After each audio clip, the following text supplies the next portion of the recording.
kasalukuyan pa ring umiiral ang community quarantine sa iba't ibang panig ng bansa bilang parte pa rin ng ating patuloy na laban sa mga banta ng COVID-19. Napakahalaga po ng patuloy ng pagsasaliksik hindi lamang ng ating mga eksperto kundi ng bawat isa kung paano nga ba natin dapat harapin ang pagsubok na ito ng sama-sama at nagkakaisa. Ngayong umaga, samahan niyo po kaming muli upang alamin ang iba't ibang mga mainit na balita at impormasyon. Ako po yung lingkod, Secretary Martin Andanar, at ito ang public briefing, #laging handa PH. Kagabi lamang ay inanunsyo sa Nation Address ni Pangulong Duterte ang mga community quarantine qualifications na ipapatupad sa buong bansa. Sasailalim po sa Modified Enhanced Community Quarantine ang Cebu City ngayong araw, July 16 hanggang July 31, 2020. Habang ang NCR ay mananatili sa ilalim ng General Community Quarantine. Sasailalim naman sa Modified General Community Quarantine o MGCQ ang iba pang mga lugar na makikita ninyo sa ating TV screens ngayon. At upang sumagot sa mga tanong ng bayan, maya-maya lang makakasama natin sa programa mula po sa Department of Education si Secretary Liling Briones, kasama sina Yusek Diosdado San Antonio, Yusek Revsi Escobedo at Yusek Jesus Mateo. Nariyan din mula sa Philippine Embassy sa Kuwait si Chargé d'Affaires Charleston Hermosura. Mula naman sa Department of Labor and Employment si Assistant Secretary Dominique Tutay. At mula po sa Department of Trade and Industry, Region 11, Regional Director Maria Belinda Ambi. Makakasama rin po natin sa paghatid ng ulat ang Philippine Broadcasting Service maya-maya lang po. Samantala, para naman sa inyong mga katanungan, maaari po kayong magkomento sa live streaming ng ating programa sa PTV Facebook page. Una sa ating mga balita, Senador Bongo naglabas ng kanyang opinyon tungkol sa naging payag ni Pangulong Duterte kaugnay sa mga oligarko sa bansa. Anya, wala naman daw tinutukoy ang Pangulo na partikular na kaso. Ang pinag-uusapan lamang ay ang epekto ng patuloy na pagsugpo ng gobyerno laban sa korupsyon. Idinidiin lamang daw ng Pangulo na lumalabas din ang katotohanan sa likod ng mga maling pamamalakad ng ilang negosyante o kumpanya sa bansa base sa mga nakaraang taon ng paglaban ng gobyerno sa mga korap at abusado. Ayon kay Senador Go, hindi ito palalampasin, salip ay titiyaking maisasaayos ang mga mali ng sa gayon ay tuluyan ng masugpo ang korupsyon at mapang-abusong kalakaran. Samantala, patuloy naman ang pagbibigay suporta sa mga locally stranded individuals sa Metro Manila. Kamakailan, nagpaabot po si Senador Bongo ng karagdagang tulong na test kits para sa mga LSI at nagbigay naman ang DSWD ng cash assistance. Noong July 1 at 11, ang mga LSIs na nagnegatibo sa test ay binigyan ng Travel Authority at inihatid sa probinsya ng Albay. Nagbigay din ang team ni Senador Go ng food packs para sa mga LSI na uuwi ng Bohol. Pinaaalalahanan din ang mga concerned government agencies at mga benepisyaryo ng hatid tulong na maging mahigpit sa pagsunod sa mga health protocols kahit na makapasa sa screening test at sumailalim sa mandatory 14-day quarantine ang mga LSIs. Sa iba pang balita, hinimok na Senador Bongo ang pamahalaan na bigyang prioridad ang e-governance nang sa gayon ay mas mapadali at mapabilis ang pagbibigay serbisyo sa publiko sa gitna ng unti-unting pagbabago ng ating nararanasan dulot ng pandemya. Anya, nakatakda siyang maghain ng panukala na magpapatatag ng plano para sa pagpapalit ng pamamaraan sa mga transaksyon at mga ipinoproseso sa gobyerno patungong e-governance. Ang e-governance ay paggamit ng information and communication technology para sa mas produktibong pagbibigay serbisyo ng pamahalaan.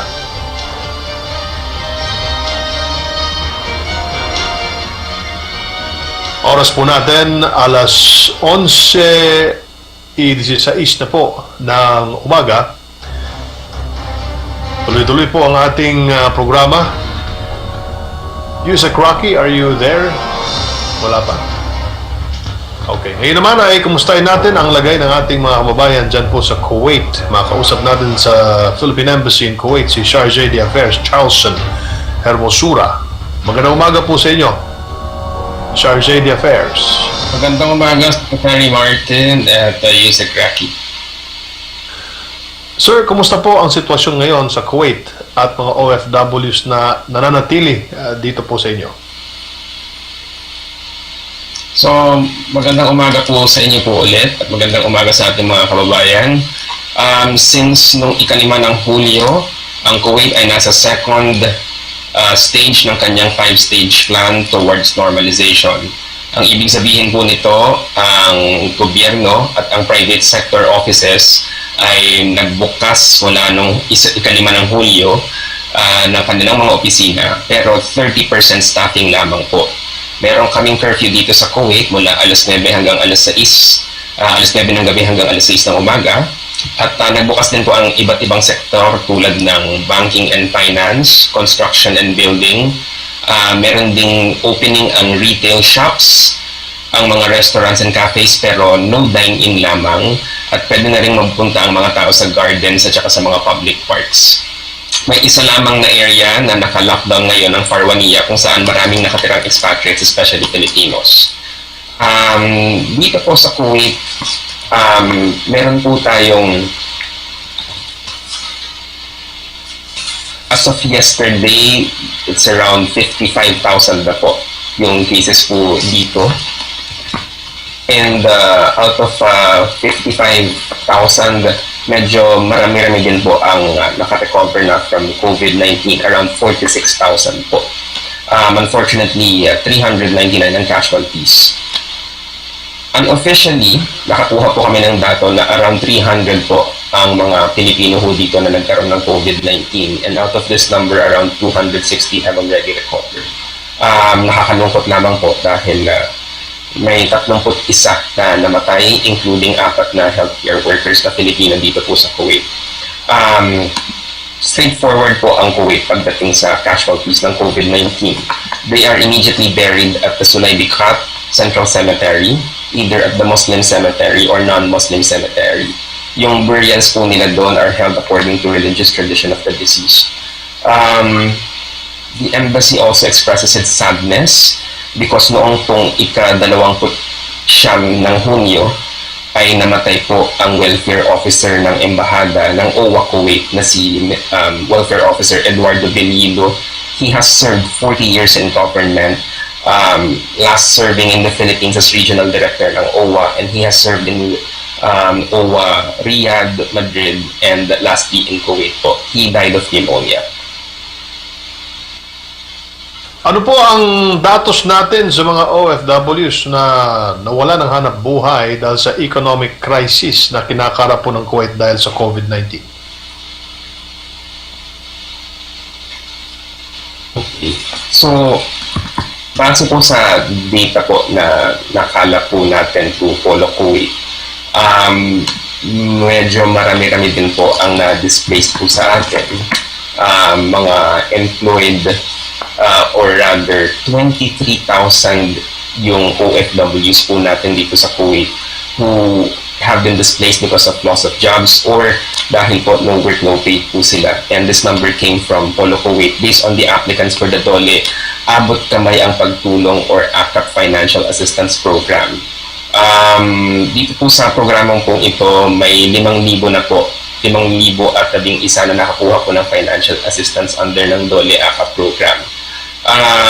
Ongoing po ang mga pagbigay ng or ang evaluation po ng DOLE ACAP applications. And since the start of the pandemic, through PhilCom leaders and volunteers, nagbigay po ang embahada ng 31,000 food packs sa mga kababayan po natin sa Kuwait. Ang sourcing po natin nito are OWA and then individual donors and even company donors po. Kamakailan lamang ay nakapagpauwi po tayo ng more than 300 OFWs Pilipinas mula po sa Kuwait. Gaano po karami ang napauwi natin at ano po ang mga assistance na ibinigay natin para ligtas at maayos po silang makauwi? What I mean is, ilan po yung pwede pang mapauwi? As of now, around 4,000 na po yung pauwi po natin. So it started noong March 25 when we sent home 253 distressed Filipinos. And then nagkaroon po ng amnestia ang Kuwait buong buwan ng Abril. Because of the amnesty, nakapagpauwi po tayo ng 2,213 na mga kababayan po natin. Itong pong mga flights na ito mula ng March 25 at saka yung amnesty flights po were all paid for by the government of Kuwait. Now, para ma-ensure yung safe na pag-land sa Pilipinas, kami po ay nakapag-coordinate sa Civil Aviation Authority of the Philippines and the authorities of the Philippine and Kuwaiti governments. In fact, in the past 18 days, we have also facilitated some repatriations through coordinating with CAAP and with various government authorities, especially the DFA po. And we, in the last 18 days, nakapagpauwi po tayo ng 1,550 na mga kababayan po natin. Kailan po ang Right now, next scheduled flights? Ano po yan, Secretary? Sorry. Yes, Sir RJ, kailan po yung next scheduled flights na mga gustong umuwi? Kumuha po kami ng, or rather we asked for assistance for CAAP clearance for a flight that, if I'm not mistaken, is going to take place on the 19th of July po. Yes, sir. Para po sa kapakanan ng mga gustong makauwi po, ano po ba yung proseso para sila makapag-apply?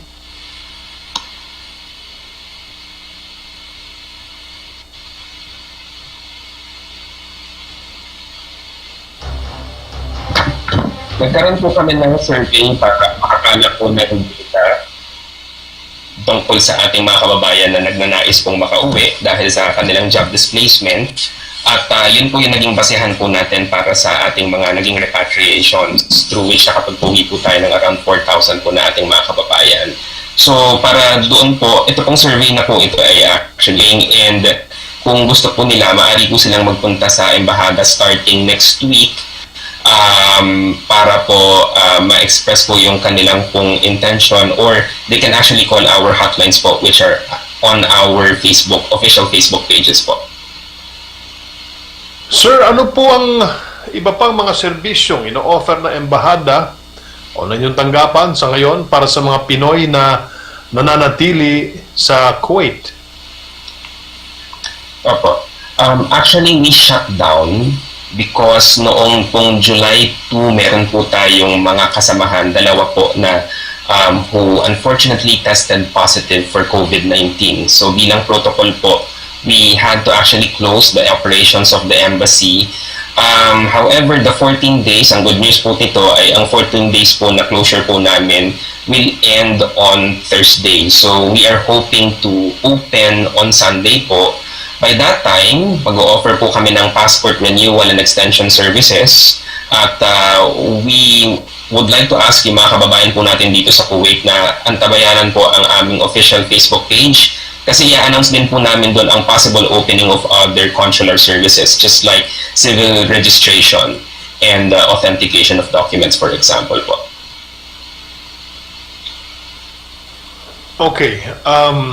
Para po sa mga overseas Filipinos sa Kuwait, ay meron pa po ba silang matatanggap na cash subsidy mula po sa DOLE ACAP program? Right now po, kahit na kami po ay naka-work from home, especially ang Polo OWA, ang kanilang pong evaluation of applications ng DOLE ACAP po ay tuloy-tuloy.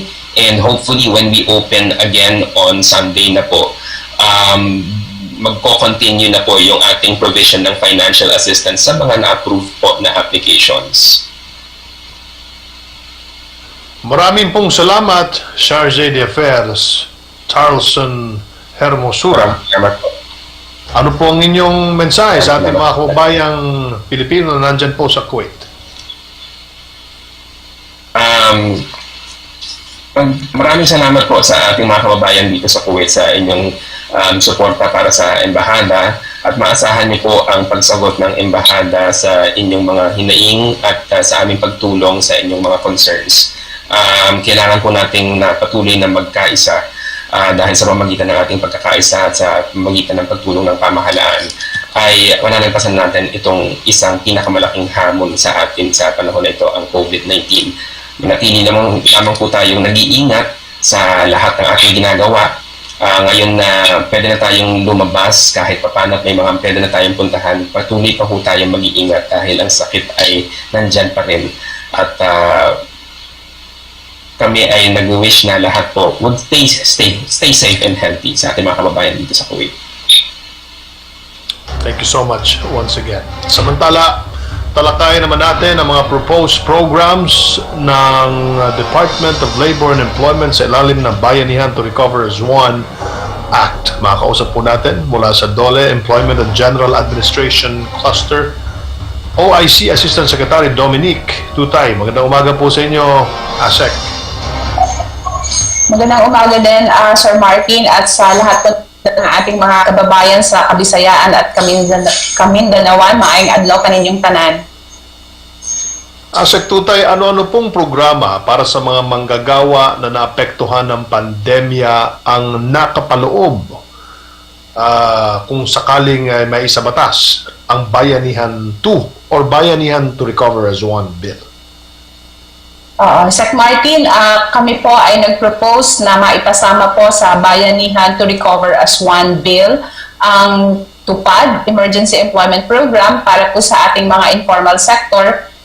Patuloy rin po yung ating COVID Adjustment Measures Program para sa mga manggagawa sa ating formal sector, at syempre po yung AKAP para po sa ating mga OFWs. Merong konting twist lamang po doon sa formal sector na COVID Adjustment Measures Program dahil ang gusto po natin, ito po ay wage subsidy na ibibigay po natin doon po sa mga establishments na ang konsiderasyon po bago sila bigyan ay kailangang ibalik po nila yung kanilang mga manggagawa bago po mabigyan itong wage subsidy na tinatawag po natin. And this is really, objective po natin is to preserve and protect employment of our Filipino workers.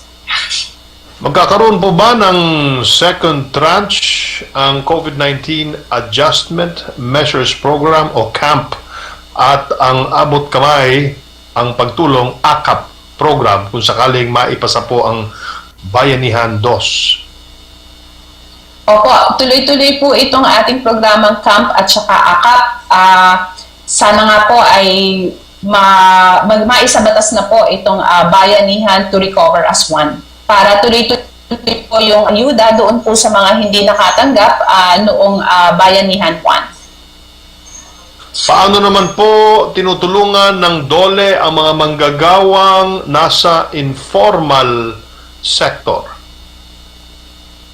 Opo, meron tayong Emergency Employment Program, Sec Martin, under our TUPAD program, at nilalayon po ito under the Bayanihan to Recover as One na maabot po natin ang 1 milyon na mga workers in the informal sector under the Emergency Employment Program of TUPAD. Tungkol po naman sa repatriation ng mga displaced at distressed OFWs, pati na rin ng mga labi ng mga kababayan nating sumakabiling buhay. Magpapatuloy pa rin ba ang repatriation sa ilalim ng Bayanihan 2? Opo, tuloy-tuloy po itong initiative po ng iba't ibang ahensya ng pamahalaan. Ang DOLE po kasama ang OWA at sa pakikipag-ugnayan po ng iba't ibang ahensya ng pamahalaan gaya po ng ating DFA, DILG, TR, BOQ, ang ating pong embassy, syempre, DOH, at saka po ang PAL. Sila po ang kaagapay natin sa pagpapalipad po or pagbalik po ng ating mga human remains. Meron pong nakaschedule sa July 19 And we're looking at about 66 human remains po, both COVID and non-COVID cases na maibalik po natin dito sa ating bansa. Yung una pong bugso nung paglipat po natin ng maramihan ay nung July 10 kung saan 49 human remains po ang napabalik na po natin dito sa ating bansa. Sek Tutay, ano-ano ang mga paghahandang ginagawa ng DOLE upang maibsan ang pag-aalala ng ating mga kababayan tungkol sa kasalukuyang employment situation sa bansa? Opo, talagang malaking dagok po sa ating employment ang nilikha po ng COVID-19. Subalit, unti-unti na po na bumabalik ang ating mga negosyo. Kaya para po doon sa mga sektor na nakabalik na, kailangan po tandaan both ng establishments at ng worker, kailangan po natin i-observe talaga yung health protocols. Kailangan po na patuloy po yung ating pagsagupa sa COVID-19 kahit nagbukas na po ang ating ekonomiya. Meron din po tayong mga online productivity seminars na po pwede po na ma-access ng ating mga kababayan para habang nasa bahay po tayo at hindi pa rin po nakakapasok ang iba, ay magkaroon po tayo ng learning sessions sa ating mga kabahayan. Pangalawa po, pinugnayan din po kami sa private sector dahil tinitingnan po natin yung mga oportunidad na po pwede po sa ating mga kababayan, lalong-lalo na po yung mga nawalan po ng trabaho. Hindi po ito gaano karami, subalit kami po ay nagpapasalamat doon sa mga private sector na dumudulog po sa DOLE at nanghihingi po ng assistance para ma-connect po natin sila doon sa mga naghahanap ng trabaho. Isang initiative na po natin dyan, yung sa Information Technology and Business Process Outsourcing, kung saan po ang IBPAP ay nakikipag-ugnayan po sa atin para po magbigay ng oportunidad lalo na po doon sa mga returning OFWs po natin in the health sector. Nandyan din po ang pakikipag-ugnayan po natin sa iba-ibang ahensya ng pamahalaan, lalong-lalo na po doon sa build dahil ang construction sector naman po ay unti-unti na po na gumagana ngayon and therefore yung pong mga skilled workers na kinakailangan po ay po pwede po nating tugunan sa pamamagitan po ng iba-iba po under the build ng Pangulong Duterte.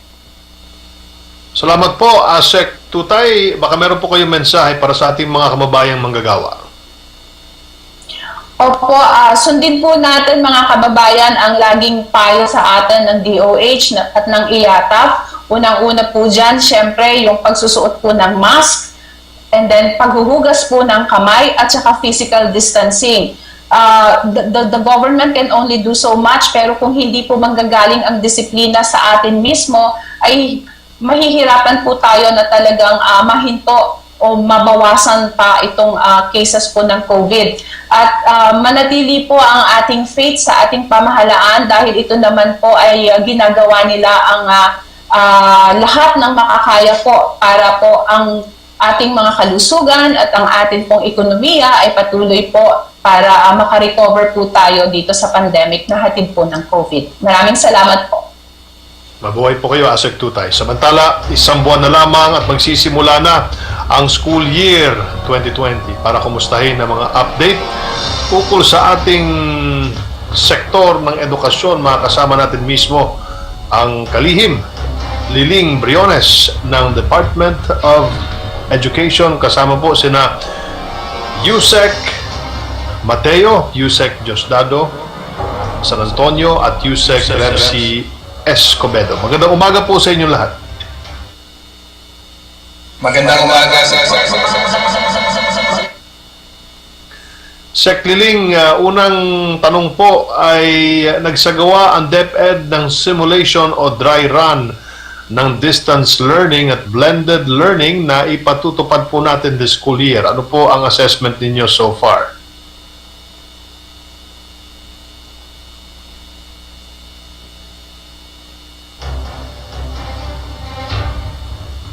Nandoon ang lahat na actors o lahat ng mga expected supporters and participants sa simulation. Una, napakalaki ng suporta ng mayor ng Navotas. ang ating congressman ng naboto sa 12, si Kong Toby Tiangco at saka si Mayor John. Tapos ang parents naman ay full ang cooperation. Plus ang paghahanda ng teacher talagang maayos na maayos. So nag-simulate tayo sa Martin sa kindergarten at saka sa elementary at saka sa high school at maayos naman at pinaghandaan ng gusto. Makikita natin na isa ito sa mga signal na oobra, mag-work ang ating blended approach to education. At sinusubukan din ito sa ibang mga eskwelahan dahil ang mga private schools ginagawa ng itong blended approach. Subukan natin nga nagagawin sa maliliit na mga eskwelahan, sa malalaking mga lugar tulad ng syudad, saka iba't ibang mga conditions. At saka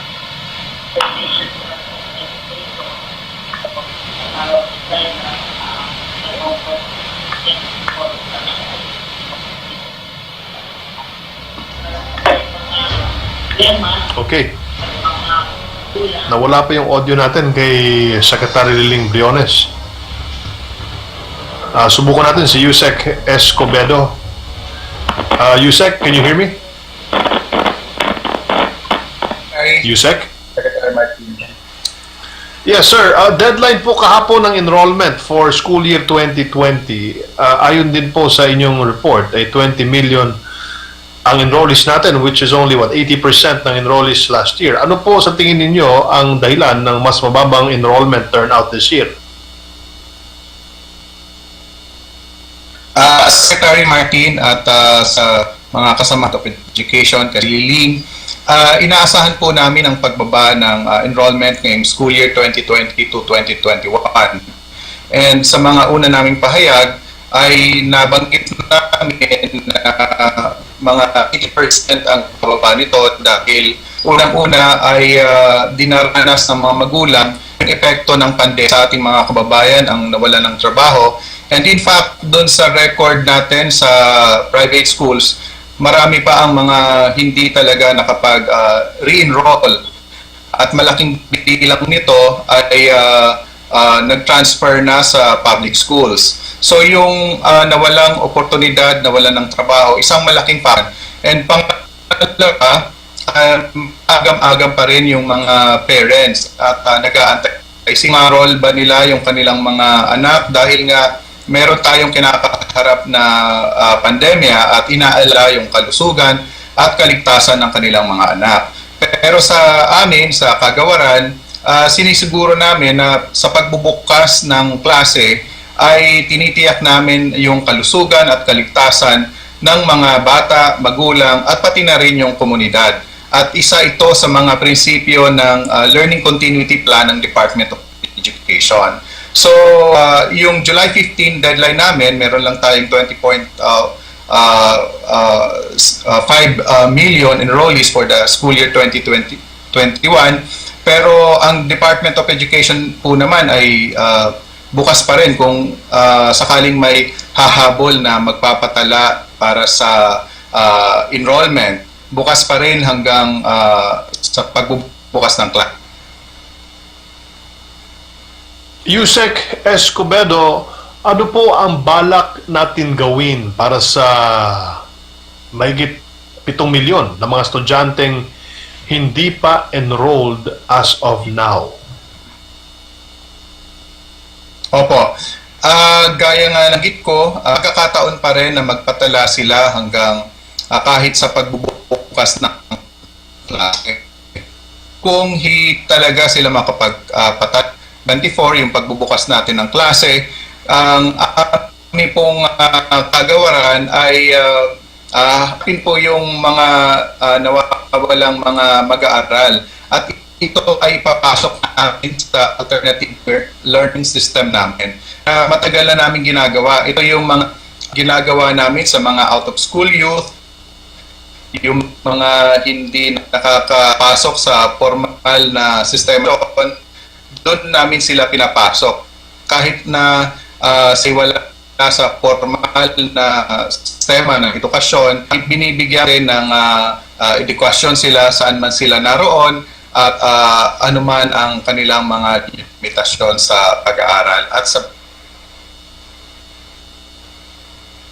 Para po naman kay Yusek Mateo, marami pong lumipat mula sa private schools to public schools this school year. May magiging epekto po ba ito sa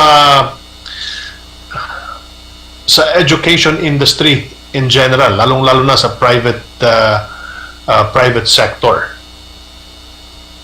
Well, kagaya ng sabi ng magandang umaga, Secretary Andanan, at saka sa mga kasama ko dito sa department, mas lalong na sa aming kalihim si Secretary Leonor Mactoris Briones. Doon sa katanungan niyo po, totoo po yun, kagaya ng sinabi ng ating pangalawang kalihim na si Rebsi Escobedo, meron pong mga 305,000 na mga mag-aaral sa pribadong paaralan na lumipat po sa pampublikong paaralan. Kagaya ng sinabi rin po ni Yusek Escobedo, ito kadahilanan do sa epekto ng pandemya, no? Yung apektado yung kanilang employment. Ngayon po, ang ating pamahalaan, meron pong tinatawag na Government Assistance to Student, Teachers and Private Education. Yan po ay binibigay natin doon sa mga paaralan para sa ganon na mabigyan ng assistance in the form of tuition at teacher subsidy yung mga paaralan natin para hindi nga po magkasarado. Sa katunayan nga po, nung I think May yun, ang ating kalihim ay dumulog sa Interagency Task Force para po i-elevate yung hinanaing o yung request ng mga private school na kung pwedeng isama po sila doon sa programa ng ating pamahalaan kasi apektado po talaga yung kanilang mga guro at kanilang mga iba pang empleyado. Para po naman kay Undersecretary San Antonio, yung curriculum po natin for this school year, may mga nabago po ba para maka-adapt sa new learning strategies ng DepEd? Magandang umaga po, Secretary Martin. Magandang umaga po, Secretary Liling at mga kasama ko sa DepEd. Magandang umaga rin po sa mga tagapanood at tagapakinig. Ang curriculum po, yung mga subjects, parehas din po. Ang naiba lang po ay nag-identify tayo ng tinatawag naming most essential learning competencies. Malaking issue na po ito dati na ang curriculum daw po natin ay congested at sang-ayon po sa aming review of the curriculum, totoo naman po may mga learning competencies na parang overwhelming for the kind of learners we have. So ang ginawa po natin ay hanapin yung pinakamahalagang kaalaman, kasanayan at pagkakatuto na dapat ma-develop sa ating mga mag-aaral. At ito po ang gagamitin natin, ito ang mga ituturo ngayon pong taong pasukang 2020-2021. Balikan po natin si Secretary Liling Briones. Ma'am, may mga suggestions po to allow face-to-face classes sa mga low-risk areas. Sa tingin niyo po ba ay posible ito ngayong darating na pasukan? Napakaganda ng question mo dahil dumadami yung mga proposals na i-allow sa low-risk areas ang face-to-face classes. Pero ibig sabihin, hindi yung araw-araw papasok ng mga bata. Sinusuggest na part of the time that is spent studying should be spent in school na isang araw o 2 araw pa sa loob ng isang linggo. Dumadami itong mga request na ito. Tama yung tanong mo, Sec Martin, dahil kagabi lamang pinag-usapan ito sa gabinete na kasama si Presidente Duterte at bring up namin itong mga suggestions na ito, itong proposals na ito. So, sa tingin namin, sa mga tinatawag nating low-risk areas, pwede siguro kalaban natin yung limited. Hindi yung araw-araw talaga nandoon yung mga bata. Limited na face-to-face. Pero may mga kondisyones, Sec Martin.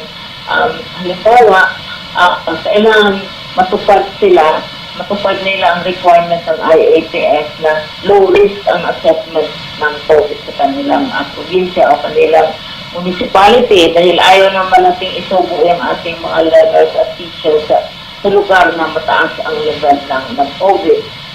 Pangalawa, ito naman ay galing sa Department of Education. Kung sinutin mo siguro na ang ating facilities, mga school buildings, mga upuan, etc. ay handa para sa face-to-face sa panahon ng COVID. Kaya maski na halimbawa low risk ang isang municipality o probinsya, pero yung eskwelahan naman hindi maka-accommodate ng tinatawag nating social distancing. Kung halimbawa naman ang supply ng tubig para paghugas ng kamay ng mga bata dahil frequent hand washing ay hindi pa kompleto, yung mga upuan, etc. Kailangan naman requirements natin para ma-ensure ang safety ng mga bata. At finally, ang pinakahuli ay kailangan ng isang eskwelahan para i-allow ang limited face-to-face ay makakomply sa minimum na health standards. Una, as I said, you have to make it possible for the children to be washing their hands frequently. So, tubig kailangan ng eskwelahan na magpalimit at face-to-face ay mayroong adequate supply ng gamot kung halimbawa kailangan ng gamot ang mga bata kung may mga simptomas sila, mahalaga din ito. At saka pangatlo, ang gusto namin dahil din sa aming recruitment site na mayroong accessible na madaling mapupuntahan na health facility kung may pangangailangan man. So, hindi basta-basta, hindi automatic dahil sabi natin na luwagan na natin yung requirements na yan. Hindi ibig sabihin na lahat na may low risk assessment pwede. Kailangan, as I said, na ang facilities ay maka-accommodate ng requirements for social distancing, for washing of hands, for supply of medicines, etc. At saka hindi kailangan, St. Martin, na araw-araw yung mga bata papasok. Kailangan i-adjust yan sa size ng classroom, maybe by batch. Sa isang linggo, halimbawa, mga once or twice a week pupunta ang mga bata. Ito ay ginawa sa halos lahat ng mga bansa sa Southeast Asia at yung mga kasamahang mga ministers of education. Kinukumpay nila yung face-to-face pero very limited at saka carefully regulated dahil ayaw natin marisko ang mga bata. At the same time, na-recognize naman natin na makakatulong ang face-to-face relationship ng mga bata sa kapwa-bata, sa kanilang teacher, sa kanilang administrators, para naman magiging as much as possible, magiging maganda naman ang environment ng pag-aaral nila. They will grow up to be good human beings and not necessarily good robots all the time. So yun ang ating paningin, slow by slow, careful evaluation bago papayag tayo sa face-to-face na session na limitado. Maliwanag sa Presidente, binigyan niya talagang diin niya yung limited face-to-face. Hindi na maghapon ang bata na doon nakababat sa school facilities. Sinabi din ni Secretary Galvez na i-discourage natin yung mga physical, halimbawa sa physical education, sa sports, na medyo may expose ang mga bata sa isa't isa. At saka yung isa din gustong i-emphasize din ang ating IATF na yung sa mga kwarto, mga classrooms na air-condition, hindi kailangan bababa, halimbawa sa 26 degrees. Mas mabuti pa yung hindi air-condition at saka yung flow ng hangin ay free. Kaysa yung air condition na sobrang lamig na nakaikot lang sa isang lugar yung sa loob ng closed space ang hangin na hinihinga ng mga bata. So, yun, nag-iingat lang tayo, Martin, at as I said, timing yung tanong mo dahil sa gabi lang ito pinag-discuss ng mahaba sa ating gabinete kasama na ang Presidente. Maraming pong salamat sa inyong panahon, Secretary Briones ng DepEd, pati na rin po kina Yusek Mateo, Yusek San Antonio at Yusek Escobedo. Mabuhay po kayo. Sa punto ito, dumako naman tayo sa pinakahuling ulat mula sa iba't ibang lalawigan sa bansa. Makakasama natin si Ched Oliva mula sa Philippine Broadcasting Service. Maraming salamat, Sec Martin. Tanggapin naman natin ang mga ulat ng ating mga kasamahan mula sa iba't ibang panig ng bansa. Unahin natin mula kay Sara Cayabyab ng RP Dagupan. Mga frontliners sa Dagupan City muling sumailalim sa COVID-19 test. Magandang araw, Sara. COVID Radio. Hashtag Laging Handa Radyo Pilipinas Special Coverage. Nagpasya ang pamalang lungsod ng Dagupan na muling isailalim sa COVID-19 testing ang mga frontliners sa lungsod upang masigurong ligtas ang mga ito sa nakakahawang sakit. Isinalang sa panibagong test sa mga kawani ng Public Order and Safety Office, City Health Office at Dagupan City Police Station. Kasunod na rin ito sa patuloy na pagkakatala ng mga bagong kaso ng sakit sa iba't ibang bayan dito sa lalawigan ng Pangasinan. Nais ng lokal na pamahalaan na agad na matukoy ang mga posibleng kaso ng COVID-19 sa syudad, partikular ang mga symptomatic upang agad silang ma-isolate at maisailalim sa gamutan. Matatandaan noong Mayo, 14 mula sa mga nabanggit na hanay ang nagpositibo matapos silang masuri at sa kabutiang palad ay gumaling kalaunan. Patuloy naman ang pagsasagawa ng random rapid test sa mga palengke sa syudad kung saan may 300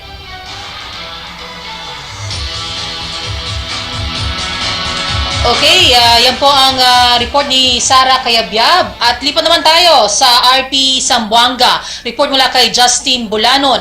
Lokal na pamahalaan ng Zamboanga mahigpit na ipinatutupad ang mga panuntunan sa ilalim ng community quarantine sa lungsod.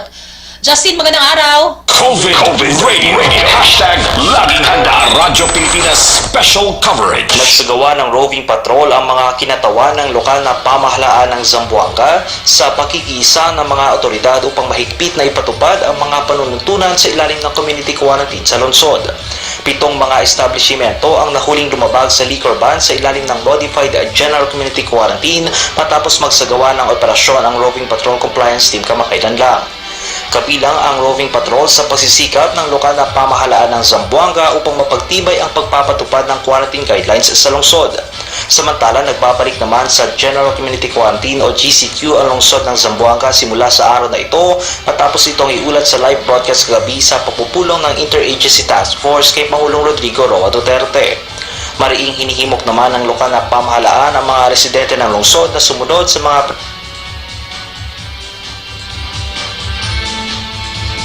At yan naman po ang report ni Justin Bulanon. At yan ang pinakahuling ulat mula sa ating mga kasamahan sa lalawigan. Balik sa inyo dyan sa studio, Secretary Martin Andanar.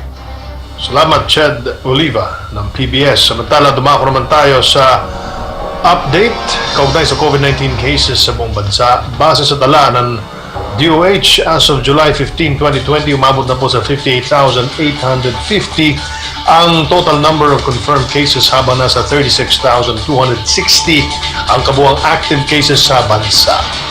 Naitala rin ng DOH ang top provinces by newly announced cases. Una po riyan ang NCR na may 708 COVID-19 cases.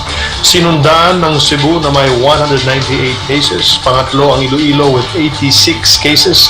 Nasundan ng Laguna na may nag-report ng 64 cases. At panglima ang Cavite na may naitalang 46 confirmed cases kahapon. As of July 15, 2020, 11 katao ang naiulat na nasawi. Kaya umabot na sa 1,614 ang total COVID-19 deaths. Sa kabilang bansa, ang bilang naman ng mga naka-recover ay umakyat rin sa 20,976 with 517 new recoveries recorded as of yesterday. Hindi po kami magsasawang ipaalala sa lahat ang physical distancing, tamang pagsuot ng face mask at palagiang paghugas ng kamay, padaan sa pagsunod at pakiisa sa ipinapatupad na guidelines ng pamahalaan, makakatulong po upang tuluyan na nating mapagtagumpayan ang ating laban sa COVID-19. Kaya, bahay muna, buhay muna. Bago po tayo magpatuloy, sagutin ko lamang po ang tanong mula kay Rose Novenario. May we know kung ano ang legal basis ni Ms. Kat De Castro as representative ng IBC 13 sa DepEd project since general manager siya sa PTV? Ang desisyon po na ito ay base po sa desisyon ng kalihim dahil tayo po ay merong technical working group na nahahati po sa technical working group focused on technical, meaning yung mga transmitter, engineering, etc. At meron ding isang grupo na in charge sa content na makakatulong din po sa DepEd.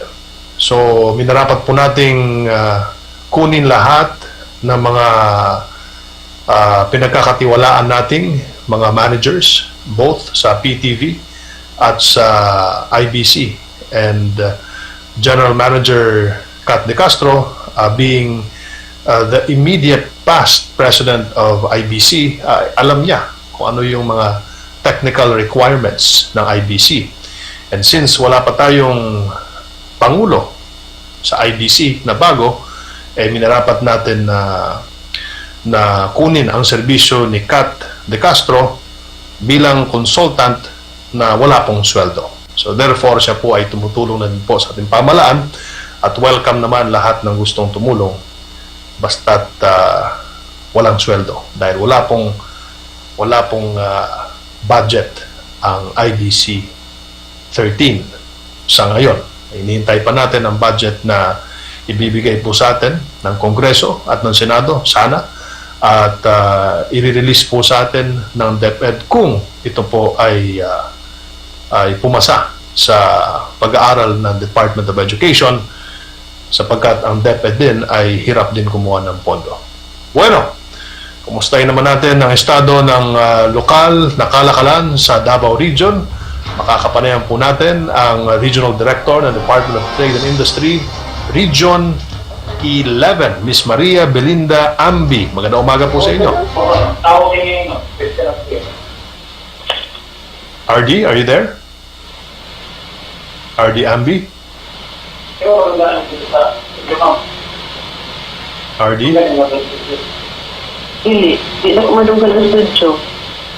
RD, may buntag ni mo. Yes, sir. Kadungog ka? Yes po. Yes, kumusta po ang lagay ng mga local businesses ngayong panahon ng pandemya sa inyong rehiyon?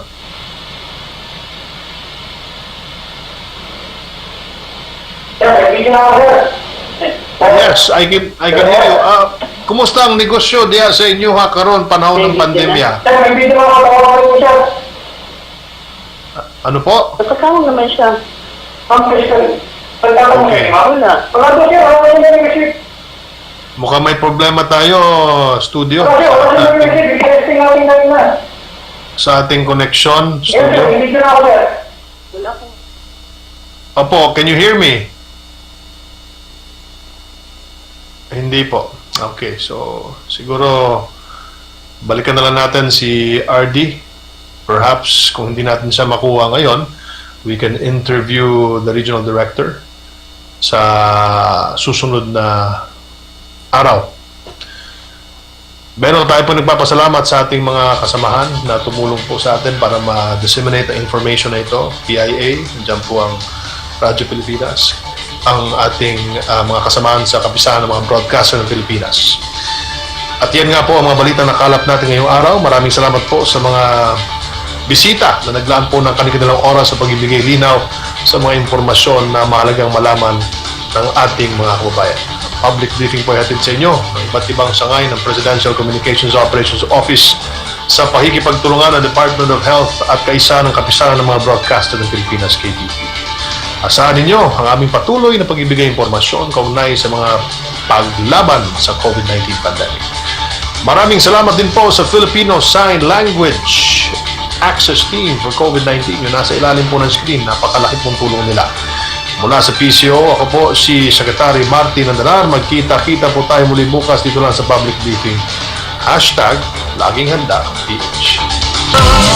Kaya natin to. Kaya natin to.